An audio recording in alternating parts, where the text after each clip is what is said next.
Earlier today in Atlanta, the Braves announced that Brian Snitker was transitioning from the manager's job to an advisory role with the team. He will be somewhat like Bobby Cox was after he stopped managing 15 years ago until his stroke about 7 years ago. So Brian will have the opportunity to visit minor league players and teams, maybe go look at amateur talent the Braves are scouting for the draft, uh, do whatever they want him to do, really. You get a nice company car and some good seats in the stadium as well. Look, Brian Snitker has been the manager of the Braves for 9.5 seasons, and I always say there can be a point in time at 10 seasons where there may be a fork in the road. Well, look, he finished his contract. He had a 3-year contract that ran through 2025. He turned 70 in 2.5 weeks, so you have to mention that, unfortunately. And I think for most of this year, it's been obvious that Snitker has kind of teetered back and forth on whether he wanted to keep on going or not. Now, the Braves would always say publicly, well, it's going to be Snit's decision whether or not he wanted to continue. And it turns out it probably wasn't, that they kind of sounded like they were ready to move on and have another manager. And even if that was the case, I think the problem that I have about the entire situation is that they did not communicate with Snitker.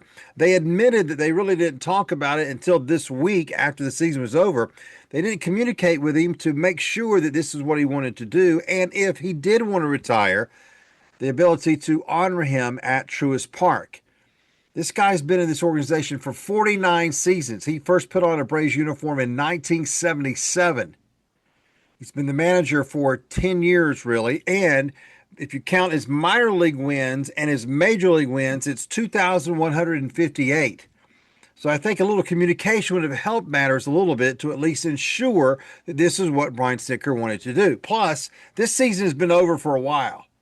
They could have gone to him on September the 1st and said, okay, look, we've been saying that it's up to you. What do you want to do?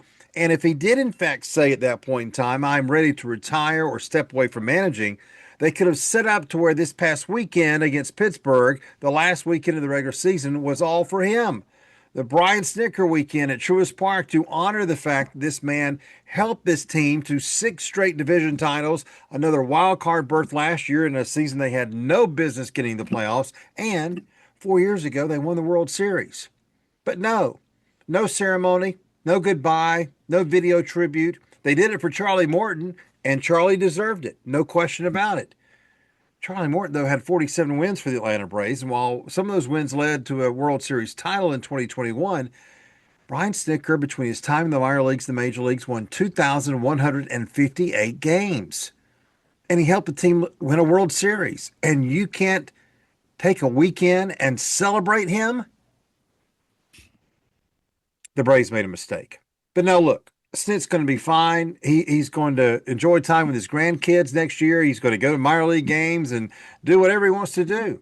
He deserves that, right? And next year he'll go into the Braves Hall of Fame.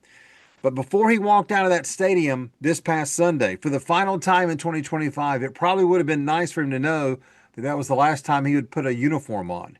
And the Braves did not give him that ability. And that's a shame.